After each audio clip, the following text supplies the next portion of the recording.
कानी बहू। किशोरी लाल जी के बेटे राघव की शादी की बात जगह जगह चल रही थी, लेकिन किशोरी लाल जी को कोई लड़की पसंद ही नहीं आती थी।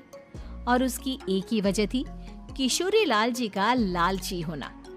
उनको लड़की वालों से मोटा दहेज चाहिए था और इसी चक्कर में एक दिन वो एक बहुत पैसे वाले के घर अपने बेटे का रिश्ता लेकर पहुंचे। उस आदमी का नाम था ओम प्रकाश। देखिए किशोरी लाल जी, मेरी एक ही बेटी है और मेरी सारी संपत्ति जायदाद सब कुछ मेरी बेटी नैना का ही है। पापा, नाम से लगता है बहुत खूबसूरत होगी। कितना अच्छा नाम है ना, नैना। ओ, वैसे बात तो सही है आपकी। अब इतना पैसा है, जमीन जायदाद है, इकलौती बेटी, आप भी क्या करेंगे? सब कुछ उसे ही देंगे ना। बिल्कुल ठीक पहचाना आपने। बस बेटी की शादी और सारी जायदाद उसके नाम। पापा, बिना देखे हाँ कर दीजिए ना। इतना अच्छा रिश्ता फिर कहाँ मिलेगा? माला माल हो जाएंगे हम। मैं अपनी बेटी को बुलाता हूँ। अरे नहीं नहीं नहीं नहीं, आपकी बेटी का नाम नैना है, सुनकर ही लगता है बहुत सुंदर होगी। रहने दीजिए अंकल, मैं तो आपकी बेटी के नाम से ही इतना खुश हो गया हूँ कि उसे बिना देखे शादी करने को तैयार हूँ। अब तो मैं उसका चेहरा सीधे शादी के बाद ही देखूंगा। और इस तरह राघव नैना का चेहरा नहीं देखता और उससे शादी कर लेता है। शादी के बाद अपनी सुहाग रात पर जब राघव नैना का घूंघट उठाकर देखता है तो नैना की आंखें बंद थी। कितनी खूबसूरत हो तुम नैना, जरा अपनी आंखें खोलकर मेरी तरफ देखो तो सही। नहीं, मुझे शर्म आती है। अरे, मैंने तुम्हें शादी से पहले भी नहीं देखा और अब अगर तुम आंखें खोलकर मुझे देखोगी भी नहीं तो मुझे अच्छा कैसे लगेगा? इससे पहले कि नैना अपनी आंखें खोलकर राघव की तरफ देखती, अचानक से लाइट चली गई और राघव नैना को पूरी तरह से देख भी नहीं पाया। अगली सुबह नैना राघव के लिए नाश्ता बनाकर लेकर आई। अरे ये क्या, आधा पराठा सेका हुआ है और आधा बिल्कुल कच्चा। ये तुमने क्या किया नैना? बहू, तुमने क्या आधा पराठा तवे से नीचे लटका कर रखा था जो आधा सेका है और आधा कच्चा? मुझे जितना दिखेगा उतना ही तो सीखूंगी ना पापा जी। जहाँ जहाँ मुझे नजर आ रहा था वहाँ मैंने सीख लिया, जहाँ जहाँ नहीं दिखा वहाँ कच्चा रह गया होगा। इसका क्या मतलब है? ये कैसा मजाक कर रही है तुम? अरे बहू, तुमने इतना लंबा घूंघट क्यों लगाया हुआ है? देखो, हमारे घर में बहुओं को बेटी की तरह रखा जाता है और फिर तुम तो इतना सारा माल लेकर आई हो। देखो, ये घूंघट डालकर रखने की कोई जरूरत नहीं है। हाँ नैना, पापा जी ठीक कह रहे हैं, तुम तो आराम से रहो, अपना ही घर समझो। नैना अचानक से अपना घूंघट उठा लेती है। अरे ये क्या पापा, नैना की तो एक आंख फूटी हुई है। नाम से नैना, लेकिन ये तो कानी बहू निकली। मेरे साथ धोखा हुआ है, धोखा। बिना दिखाए अपनी कानी लड़की मेरे संग ब्याह दी। मुझे कानी बीवी नहीं चाहिए।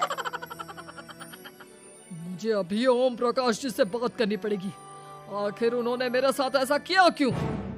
अरे, आप लोगों ने ही तो पापा से कहा था कि आप लोग शादी से पहले मुझे देखना नहीं चाहते। अब मेरे पापा पर क्यों इल्जाम लगा रहे हैं? अरे लेकिन उन्हें बताना तो चाहिए था ना कि तुम कानी हो, एक आंख से तुम्हें दिखाई नहीं देता। किशोरी लाल और राघव नाराज होकर ओम प्रकाश को अपने घर बुलाते हैं। पापा जी, ये आपने क्या किया? शादी से पहले बताया क्यों नहीं कि नैना की आंखों में परेशानी है? अरे, आप ही ने तो लड़की देखने से मना कर दिया था। अरे लेकिन आप बता तो सकते थे। आपको तो हमारी बेटी की प्रॉपर्टी चाहिए थी, वो भी पूरी की पूरी। अब क्या हुआ अगर उसे आधा दिखाई देता है? प्रॉपर्टी तो आपको पूरी मिल गई ना। अरे ये क्या बात हुई? मेरी शादी प्रॉपर्टी से नहीं, आपकी बेटी से हुई है। अब ये तो पहले सोचना चाहिए था, तब तो मेरी प्रॉपर्टी देखकर तुम्हारी जुबान लप लपा रही थी। लेकिन मैं कानी लड़की को अपनी बीवी बनाकर नहीं रख सकता। पापा, कुछ करिए ना आप। हाँ, करता हूँ। देखिए ओम प्रकाश जी, आप हमारे साथ ऐसा नहीं कर सकते। और तुम देखो, अगर तुमने मेरी बेटी से शादी तोड़ी ना, तो जो भी प्रॉपर्टी मैंने तुम्हें दी है वो तो पूरी की पूरी वापस ले ही लूंगा, और आधी प्रॉपर्टी तुम्हारी भी लूंगा। अरे मेरी आधी प्रॉपर्टी भला क्यों लेंगे आप? इसलिए क्योंकि मेरी बेटी को आधा नजर आता है और उसकी नजर अभी तक तुम्हारी आधी जायदाद पर ही पड़ी है। अब तुम उसे घर से निकालोगे तो कुछ तो लेकर जाएगी ना। और अगर हम आपकी बेटी को अपने घर की बहू बनाकर रखे तो? तो तुम्हारी पूरी प्रॉपर्टी तुम्हारी ही रहेगी, और जो मैंने तुम्हें दिया है ना, उसमें से बस मैं आधा लेकर जाऊंगा। अरे लेकिन अब आप अपनी दी हुई प्रॉपर्टी में से आधी वापस क्यों लेकर जाएंगे? अगर मैं आपकी बेटी को अपनी पत्नी बनाकर रखने को तैयार हूँ तो? इसलिए ताकि भविष्य में अगर तुम मेरी बेटी को धोखा दो तो उसके पास कुछ तो रहे जो पति का हो। वैसे मेरे पास तो बहुत कुछ है, लेकिन अपने पति की कोई निशानी तो उसके पास होनी चाहिए ना। अब अगर तुमने मेरी बेटी को कानी कहा तो तुम्हें प्रॉपर्टी भी कानी ही मिलेगी, पूरी नहीं। जमाए राजा। किशोरी लाल और राघव समझ चुके थे कि वो बुरी तरह फंस चुके हैं और अब उनके पास वहां से निकलने का कोई चारा नहीं है। अब समझ में आया ना, लालच बुरी बला होती है। एक तो तुम्हें प्रॉपर्टी मिली, ऊपर से बीवी मिली, उसमें तुम्हें नखरे भी दिखाने हैं। आए बड़े, चुपचाप बैठो दोनों। कुछ दिनों के बाद नैना राघव की कार लेकर बाजार घूमने निकलती है और जब कार लेकर वापस आती है, ये क्या? एक तरफ से मेरी गाड़ी पूरी खराब हो चुकी है। लगता है तुमने मेरी गाड़ी को किसी दूसरी गाड़ी के साथ एक्सीडेंट किया है। अरे कितना बड़ा नुकसान कर दिया तुमने बहू। वो क्या है ना पापा जी, मुझे एक आंख से दिखाई नहीं दे रहा था, सामने से गाड़ी आ रही थी।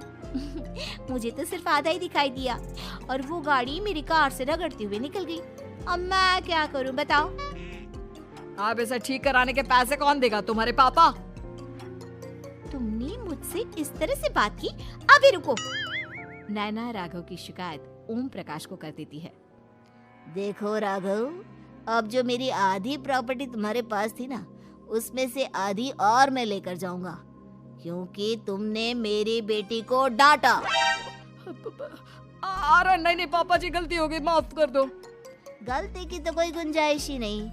अगली बार मेरी बेटी को डांटा तो बची हुई आधी में से आधी और ले जाऊंगा। लालच के चक्कर में हम दोनों ने बहुत बड़ी गलती कर दी बेटा। एक तो तुम्हें कानी बहू मिली और ऊपर से जो माल मिला वो भी काना। इस तरह राघव की हर एक गलती पर ओम प्रकाश उसकी प्रॉपर्टी का आधा आधा हिस्सा लेकर अपना सारा माल वापस ले गया और राघव को कानी बीवी से काम चलाना पड़ा। भाई लालच वाकई में बुरी बला है।